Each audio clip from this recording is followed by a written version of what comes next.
সে জামাতের নেতা এবং এই এজেন্টে যারা কর্মকর্তা কর্মচারী তারাও জামাতের।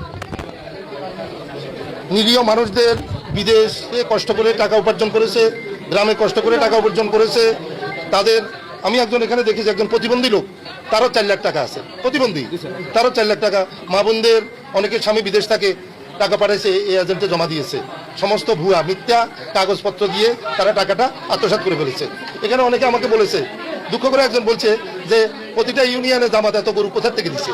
এসব এজেন্ট থেকে টাকা নিয়ে, এই সমস্ত জনগণের টাকা নিয়ে গ্রামে গঞ্জে গরু কেটে কোরবানি ঈদে দিছে, গরুর মাংস দিছে, বিলি করেছে। এখানে গ্রাহকরা বলেছে আমাদের টাকা এগুলি। এখন এখানে এসে ভুলু ভাই আমাকে পাঠিয়েছে, আমাদের মাননীয় সংসদ সদস্য, বলেছে দেখো কি অবস্থা। উনি বলেছে আপনাদেরকে আইনি সহযোগিতা করবে, আপনারা আইনের রাষ্ট্র নেবেন, যারা গ্রাহক আছেন তারা আইনের রাষ্ট্র নেবেন। আমরা আমাদের দল থেকে সরকার থেকে সার্বিক সহযোগিতা করব আপনাদের টাকাগুলো যেন উদ্ধার হয়। আর 2 জন নাকি আমেরিকা চলে গেছে, আর 2 জন, একজন ব্রাজিল আর একজন এখনো বাংলাদেশে আছে। আমরা সরকারের কাছে অনুরোধ করব তাকে অতি সত্বর গ্রেপ্তার করে আইনের আওতায় নেওয়া এবং তার স্থাবর অস্থাবর সম্পত্তি জব্দ করে হলেও মানুষের এই উপার্জিত টাকাগুলো ফেরত দেওয়া। তা আমি গ্রুপের পক্ষ থেকে আপনাদেরকে এই আশ্বস্ত করতে পারি এভাবে যে আমরা আপনাদেরকে সহযোগিতা করব, আপনারা যেন টাকাগুলা ফেরত পান। ধন্যবাদ সবাই।